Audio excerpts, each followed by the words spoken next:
Hai sahabat Maguire TV, pariwisata apa saja yang akan dilewati selama Tour de Flores 2017 ini? Ini dia.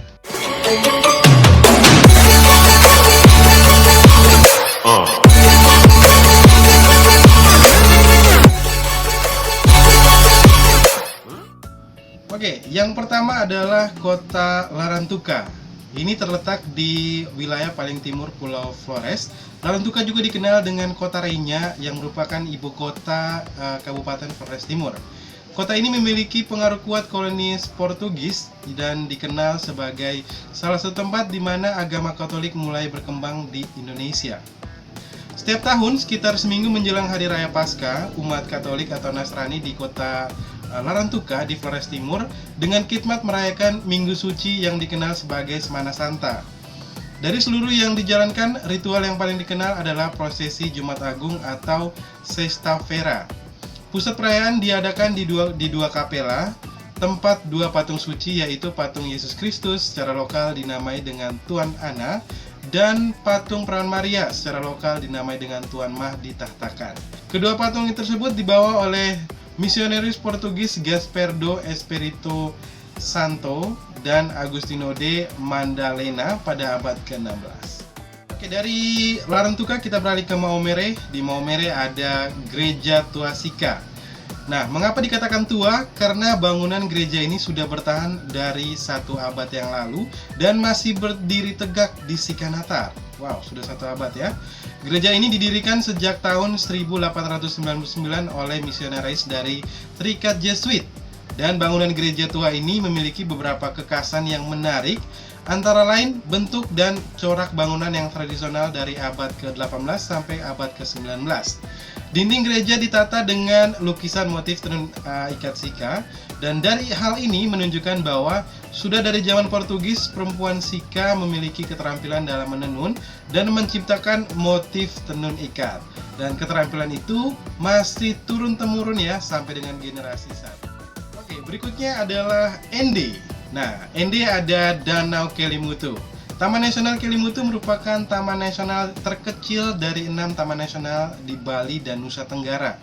Akan tetapi, ukurannya tidak begitu penting ya ketika Anda menyaksikan keindahan alam yang ditawarkan oleh taman nasional ini.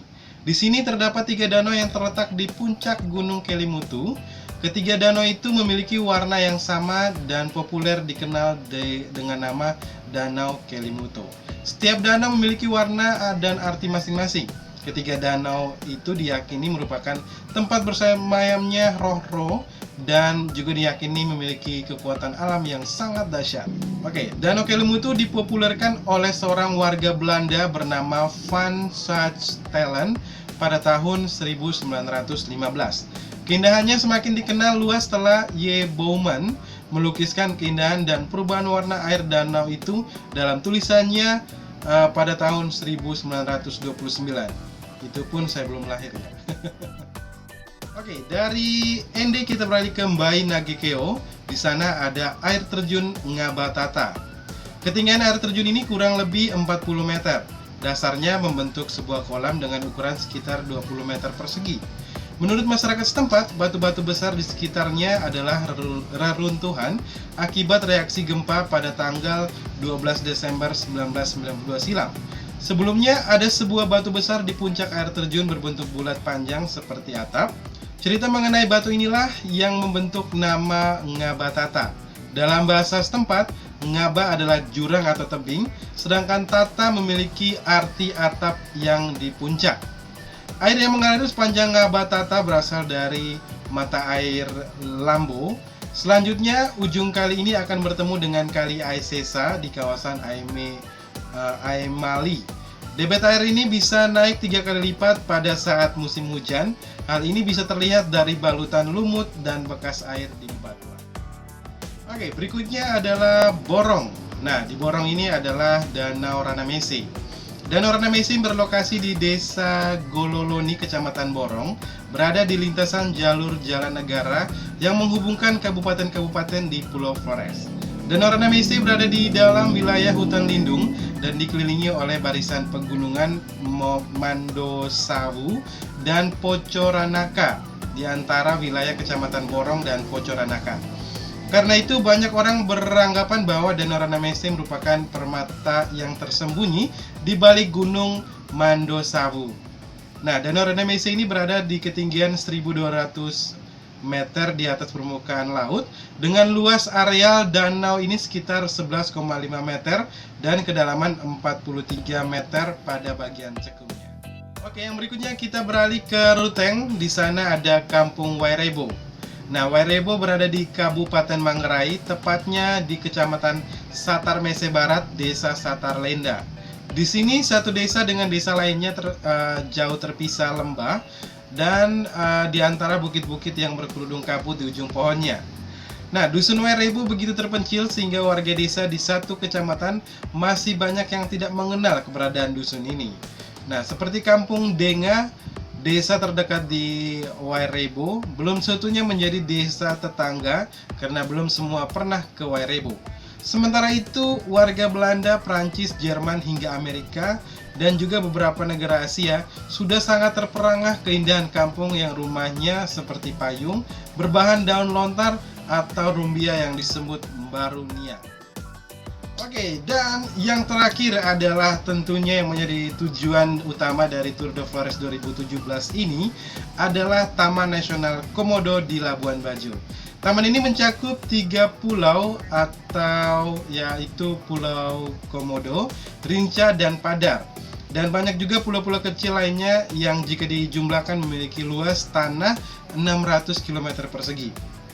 Dan total luas Taman Nasional Komodo saat ini adalah 1.817 km persegi, diperluas hingga 20 km persegi atau Pulau Banta, dan 479 km perairan laut akan menghasilkan total luas hingga 2.321 km persegi.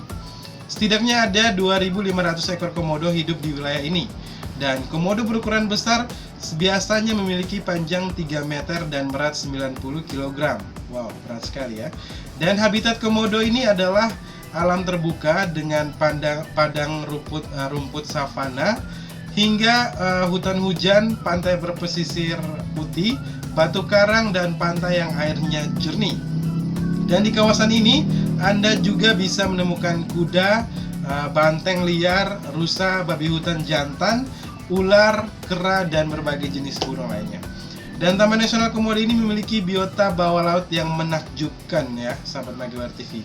Para penyelam mengatakan bahwa perairan Komodo adalah salah satu tempat menyelam terbaik di dunia. Memiliki pemandangan bawah laut yang memukau.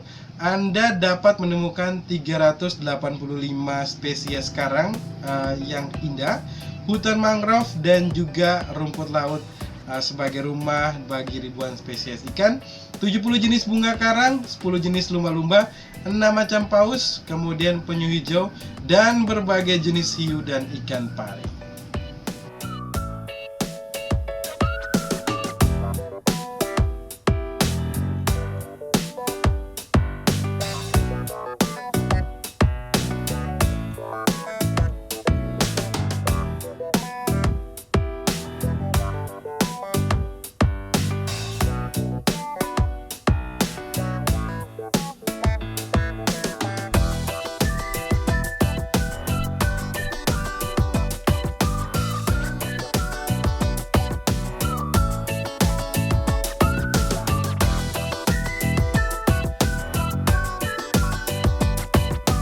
Nah, itu tadi sahabat Maggiwar TV beberapa destinasi wisata yang ada di setiap etape Tour de Flores 2017 ini.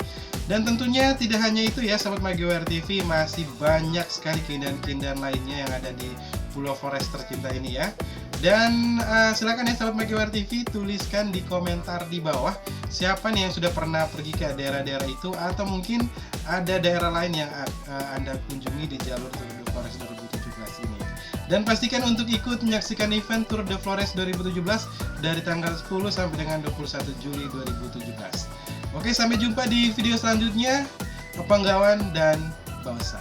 Bye-bye.